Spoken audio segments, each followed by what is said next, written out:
La mairesse Catherine Fournier veut en avoir le cœur net et réclame qu'une enquête administrative soit déclenchée sur le service de police de l'agglomération de Longueuil. Vous savez, en septembre, j'ai réclamé de la transparence de la part du Bureau des enquêtes indépendantes et je considère que cette même transparence doit s'appliquer au SPAD. La famille de Nourane Rezaï a aussi pris connaissance des lettres que se sont échangées la direction de la police de Longueuil et le bureau d'enquête indépendante. On a comme information aujourd'hui, c'est que les protocoles qui sont en vertu du règlement sur la conduite des enquêtes du pays n'ont pas été respectés. Les directives internes du service de police de la ville de Longueuil n'ont pas été respectées. C'est extrêmement grave. Et les réponses qui ont été données par le chef de police de la ville de Longueuil sont également troublantes parce que ces réponses s'avèrent au niveau factuel erronées. On a interrogé 16 personnes. On est allé chercher des enregistrements vidéo.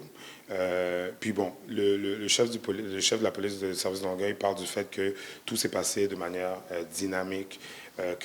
Mais ce qu'on sait, c'est qu'à partir de 15h01, il était possible de faire appel aux enquêteurs du BI. Donc 3 minutes après que Nourane a été tirée. Dans cette lettre, le bureau d'enquête indépendante précise qu'il faut en moyenne un délai de 33 minutes pour ce genre d'événement. Il a donc fallu 1h30 avant que le directeur de la police de Longueuil avise le BEI pour qu'il vienne enquêter. Les règles peuvent parfois être méconnues. Le BEI offre même une formation à la police.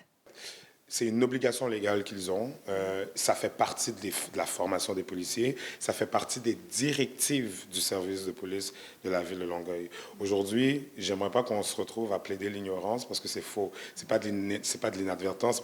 C'est un choix qui a été fait de déroger aux règles. Elle fait état qu'elle pense qu'il peut y avoir une méconnaissance des obligations des policiers, mais ça va faire 10 ans presque que le BEI existe et nul n'est censé ignorer la loi et les policiers ne sont pas au-dessus des lois. Selon la Ligue des droits et libertés, c'est pas la première fois que les policiers évitent de contacter le BEI ou tardent à le faire. Et donc, on dénonce cette situation. On exige qu'il y ait des sanctions envers le directeur de police et les policiers fautifs de Longueuil et tous les policiers qui ne respectent pas leurs obligations.